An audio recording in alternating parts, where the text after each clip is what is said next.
So now I'm going to cut this wheel. I'm going to cut the blade out. And then we're going to sand it a little bit. Okay. So this is a outward angle cut that I'll be putting in. Okay. Start here.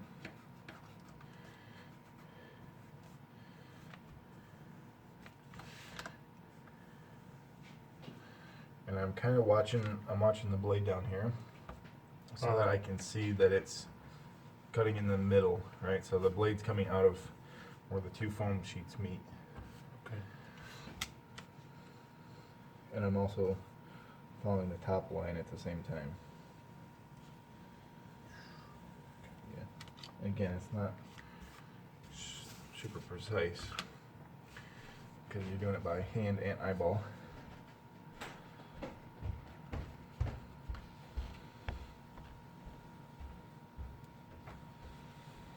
It's more feeling than anything, you know? Yeah. Like I'm visually watching it, but I can also kind of feel like where it is and where it should be.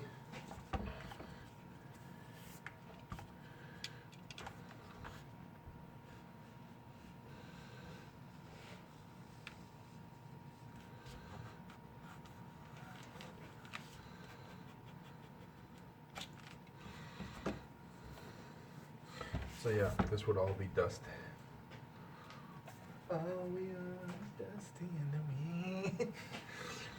So the reason that I cut perfectly in the middle is because now if you were to cut the back side, you're cutting the back side into the middle too, so it gives you your like ridge. an actual, yeah. Yep. And I might do that just because it would probably look a little better, even on the wall, Okay. you know? Sure.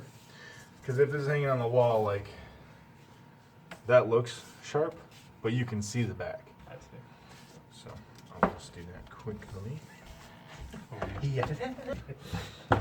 Okay, so there's our cut.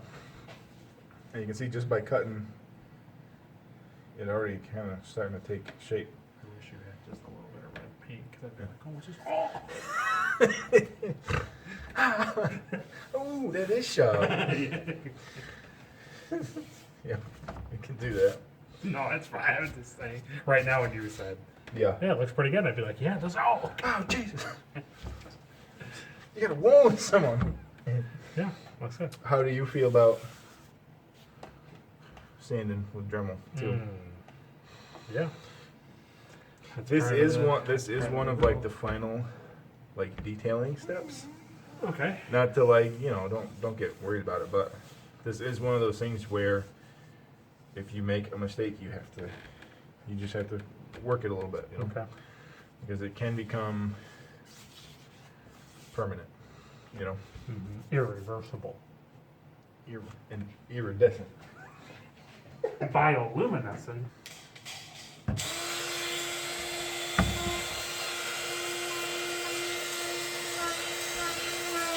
So in this stage, what I'm doing too is I'm fixing anything that needs like a final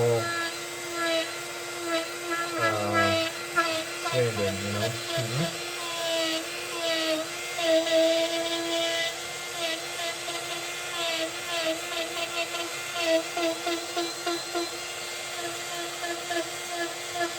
I'm gonna leave this as like battle damage. Okay. Yeah.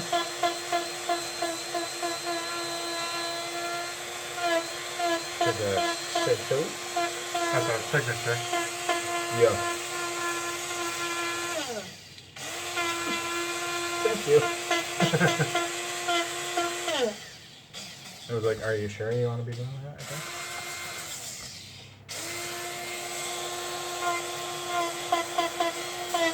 Has that been doing that to you? No. She already.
We've entered, We've entered Caleb, Texas. yeah, touch-up mode. Okay. All right. So the reason that we heat seal after we've done all this sanding and everything on here, is because the heat actually takes the foam and it takes all the little pores and it like shrinks them all together. Oh, these things here? Well, some of these, Oh. but even like if you're looking at a microscope, it's a porousy material. Oh, I see it. I see it. So Yep. remember how like the back of that was really glossy Yep. because it was melted. Same. So So I'll just do this and you'll see the difference between like what's been heated and what's not been heated.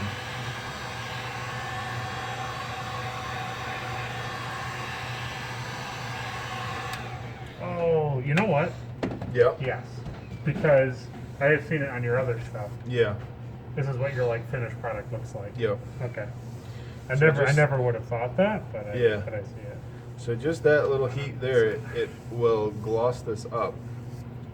And that is because, like I said, the pores are all kind of like shrinking. It's like melting them back together. Yeah, it makes sense. So you're closing the foam so that when you spray your plasti dip on top of this to seal it, it Mhm. won't keep soaking in.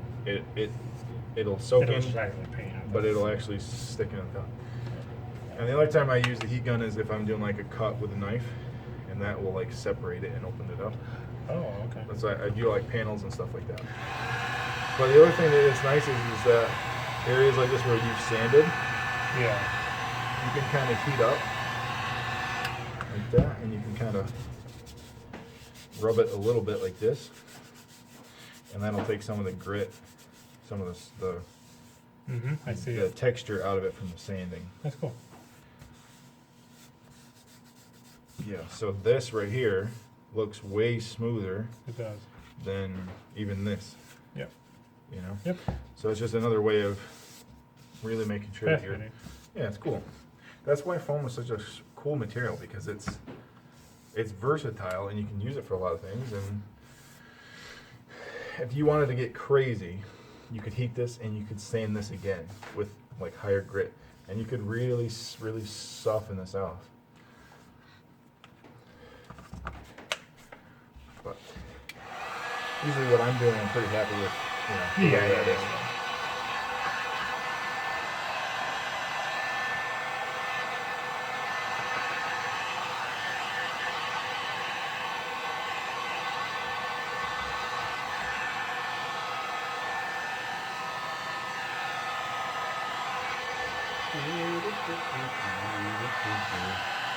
You can burn the foam. Okay. If you keep this on in one spot, it'll melt it to the point where it'll start to smoke, and that's like really toxic.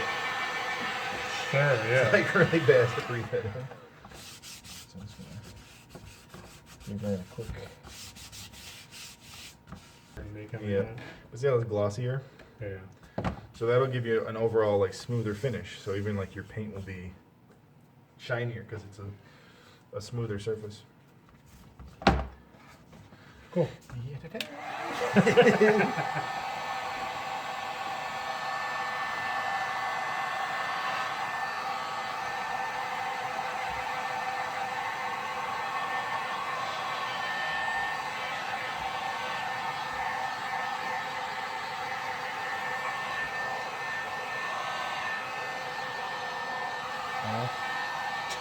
It's hot.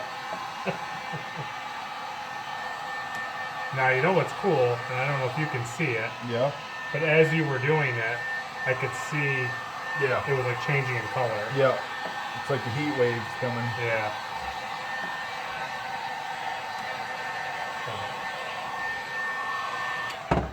Like 6 minutes.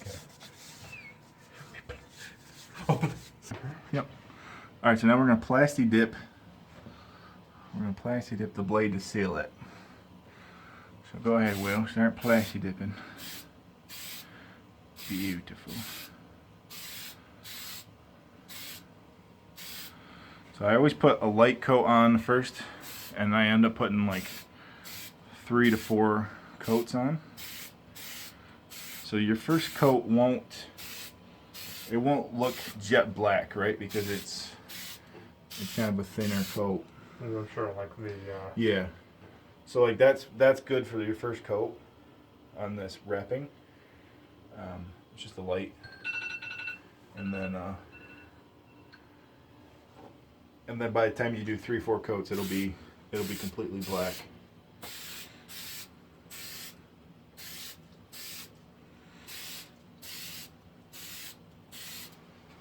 Beautiful.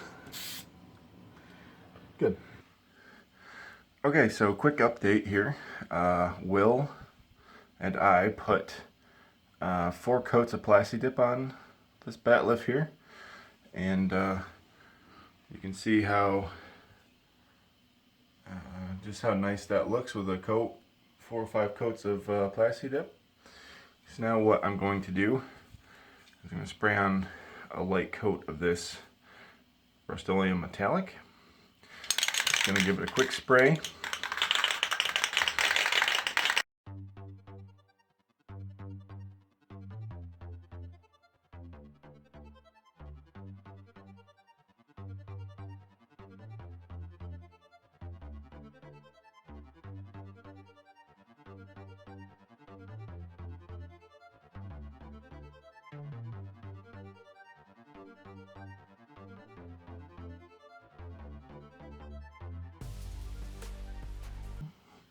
So I'm going to give it 2 coats of this silver.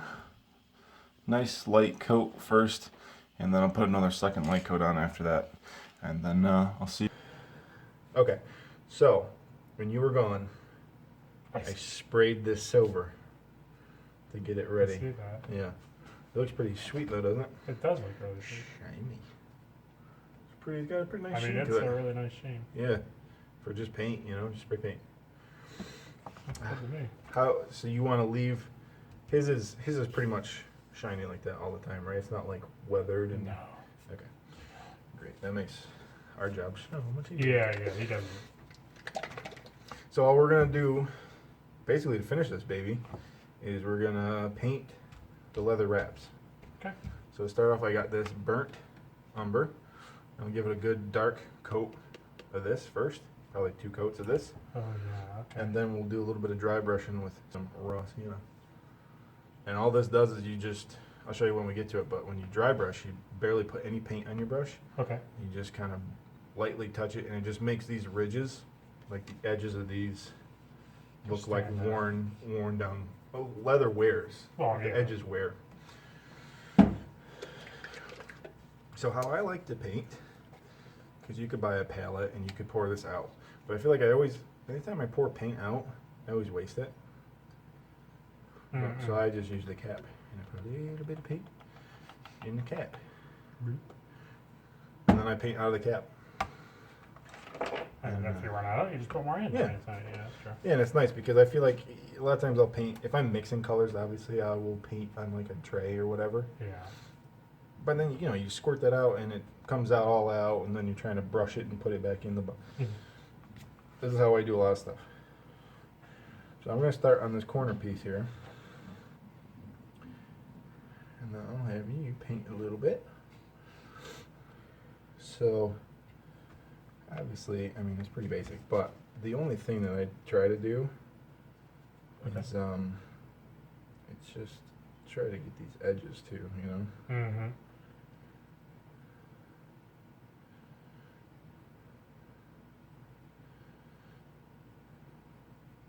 You have the precision for Yeah. small miniature paintings. I try to. So like, yeah, I will paint the edges with that brush, and then I just will use like a bigger brush just to yeah. try to be careful too, not to like flick it towards Good call. painted surface, because that is really easy to do.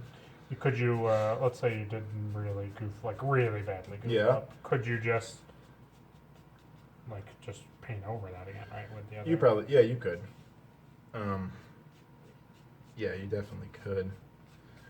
But you could just take a little paper towel or Oh, that's true, before it dries. and just kind of like clean it up. It'll always have the stain after though, because it does kind of stain into the paint. Right. The foam probably absorbs Yeah. it pretty quick, right? It does. Yeah. I mean, right there. I mean, it's a little shiny on camera, but Yeah. from an eye point of view, that's already The color looks it's already good. look good, right? Yeah. You know what I mean, it already looks. It separates it. Yeah. It takes your eye away from the shininess. But you'll see how with just two colors, just two different browns, you can make a pretty realistic leather look. Oh yeah. I can see that. And so like my Cad Bane hat, or like anytime I'm doing like leather, like wrapping or leather, like a bigger thing than this, Sure. I use a technique where I take tin foil, and I ball up tin foil, Mm-hmm. and then kind of unball it, and I'll use like an iron, and I'll iron the tin foil on top of the foam. Oh yeah, I And it remember you heats- mentioning it heats that. into it. Yes. Yeah. It actually like heat melts that texture into the foam, and then when you paint it, it gives you all these little crevices that when you put a wash on it, it keeps all the dark inside the crevice. There was something else you and I. Yeah, we did did together. something. Was it Obi-Wan's boots? Yes, definitely. Anything like that, definitely, because it creases. It creases naturally when you're wearing it. So even like that, like I'll texture it, and then like I think I had you wear it for a little bit around, and then Yeah. you can see like where it wears. Then you can go back in with your lighter paint and specifically like point out those cracks. Yeah. Because that's what leather does. If you don't treat leather, even if you do after a long time, it'll crack and fade. It's it's skin. Yeah. It's dried skin. So I just kind of try to mimic that, Mm-hmm. So because this is a wall display, I'm not gonna get like crazy Right. with both sides. Make sure obviously like this is done. I see what you mean. Yeah. Anytime you see it, I don't know.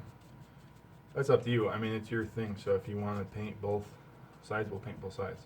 I might just because if I take it down Yeah, to show and somebody. hold it. Yeah. And honestly, this doesn't look bad. Like if you take it off the wall. No. Not at all. But you can see how the back, I didn't put as many coats of Plasti Dip on.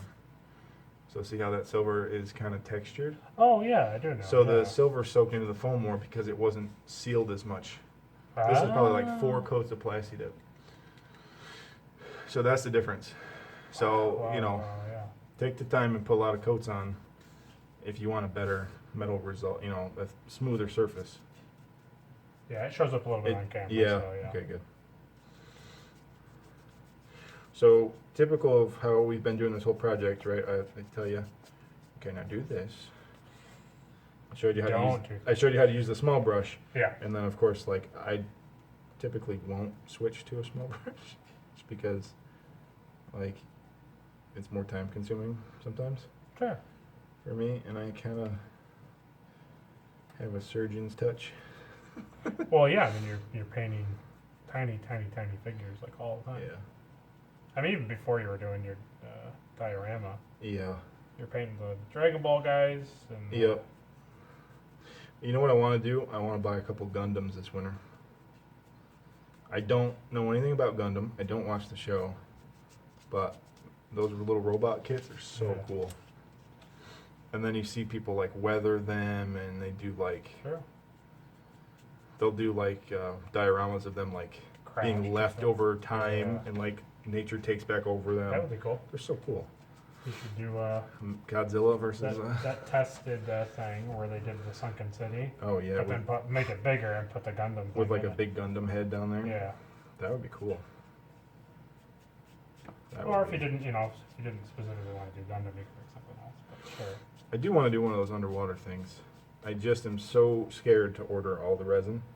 Spend all the time sculpting or 3D printing something and painting it, and then pouring resin on top of it and having it like Just be trying- faulty or overly Oh. heats and it bubbles. It was hard when I did it. It was hard. There's so much that goes wrong with it.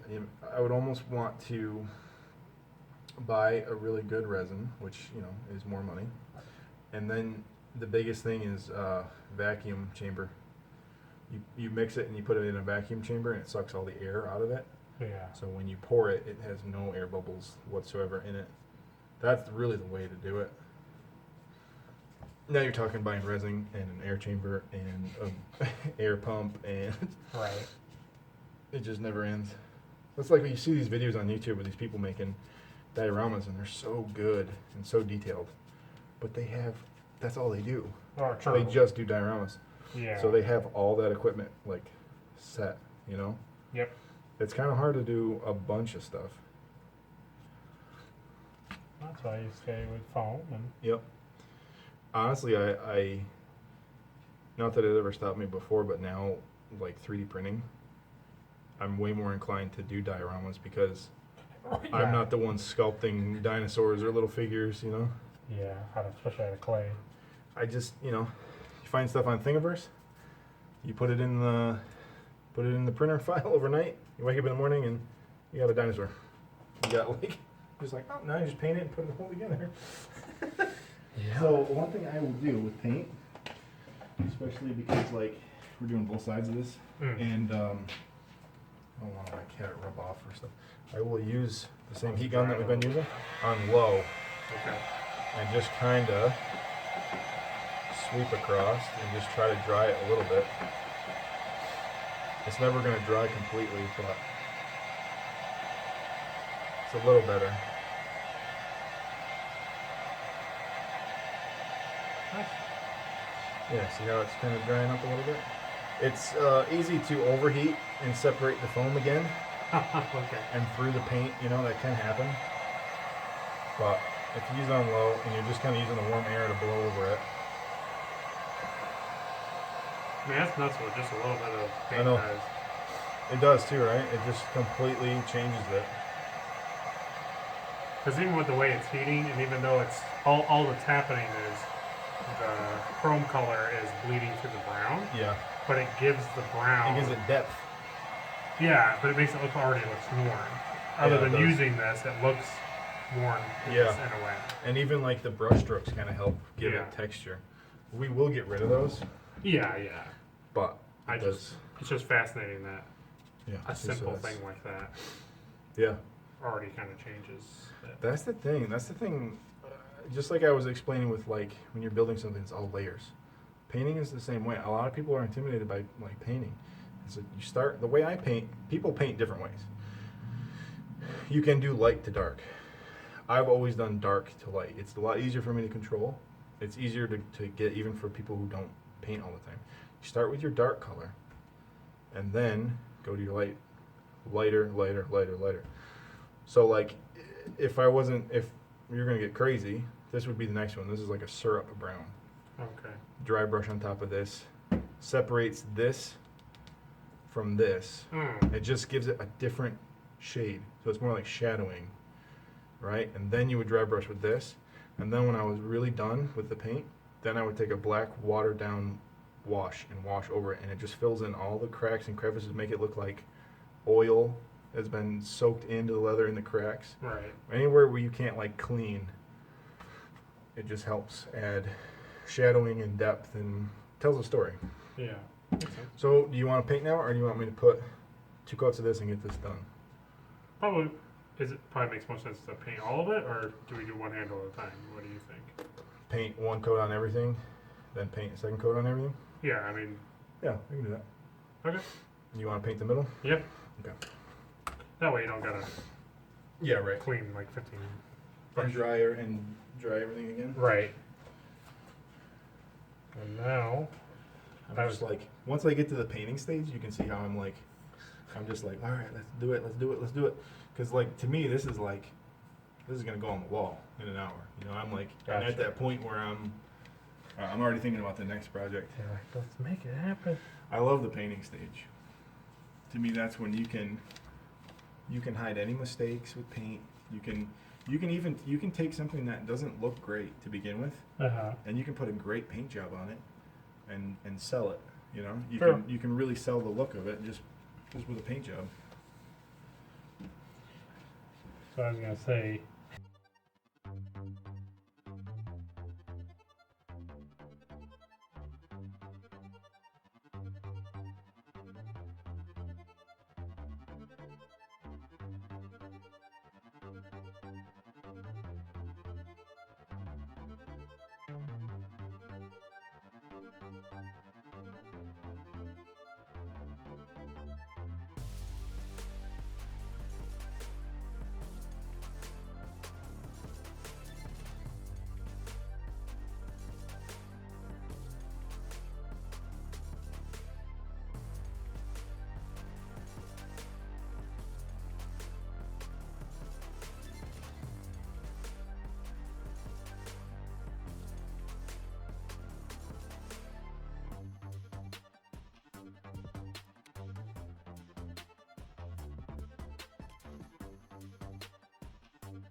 Okay, so we put 2 coats of brown on here.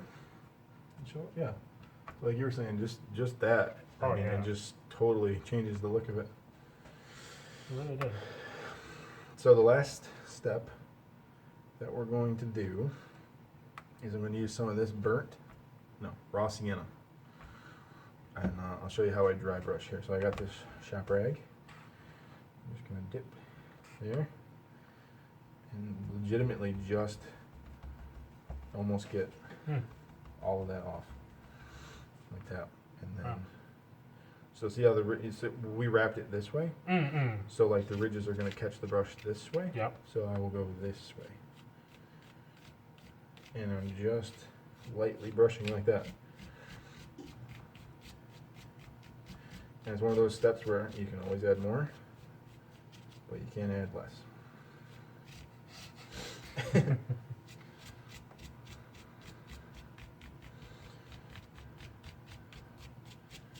So even that already, it just looks worn, you know? Yep. It looks like you've been Yeah, doing this, you know? Yeah.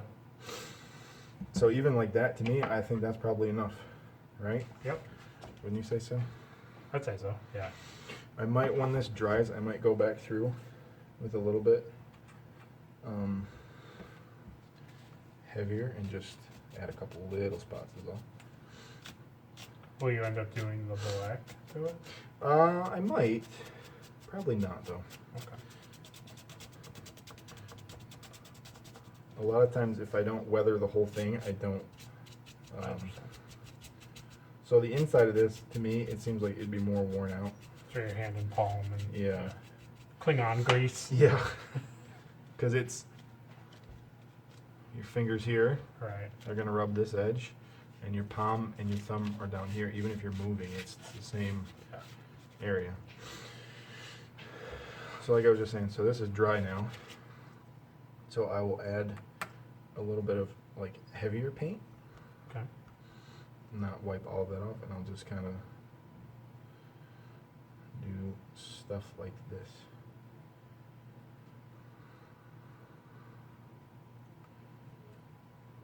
Probably doesn't even show up really on camera.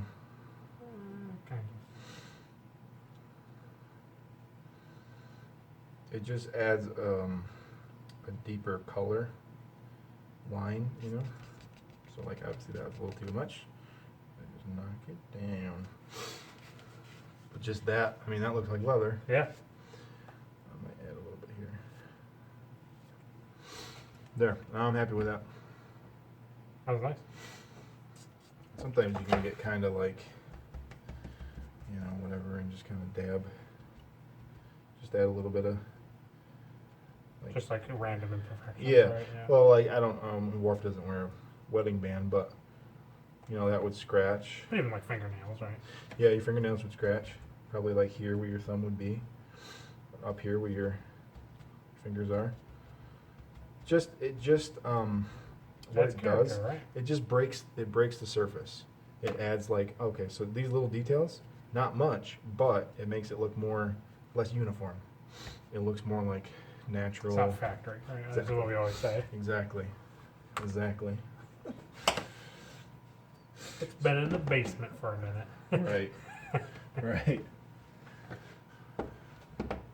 Yeah, so I don't even have any black down here, but I don't know. I don't think it really needs a wash. No. I was just curious. Yeah, that looks pretty cool. It does look pretty cool. So, there's the middle one. You want to try one? Sure. Leave one of them absolutely pristine. You should. He never touches He it. never touches that one. He doesn't use. It's like, he's coming to kill you. I can't use this handle. Middle one. This one would just be down to the metal. Yeah.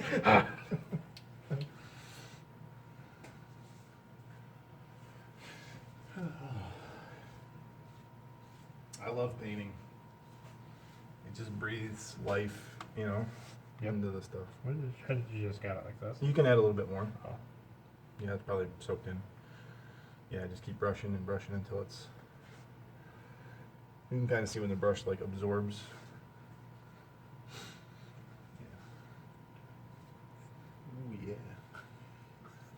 Ooh, spicy. That's gonna look good up on your wall, buddy. It is. That's for sure. It's gonna go in the bathroom with all the other Star Trek stuff. I was thinking either that, or I might just put it like literally right over my head in the bedroom. That would be cool. I don't know yet. Just have your signed picture right next to it.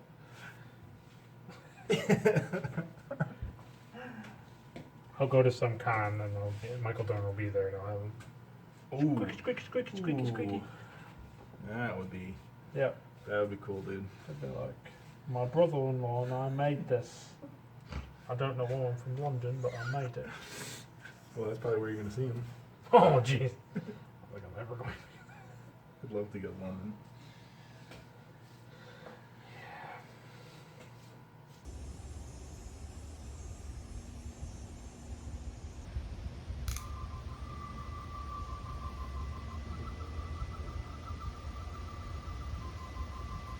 Hello again.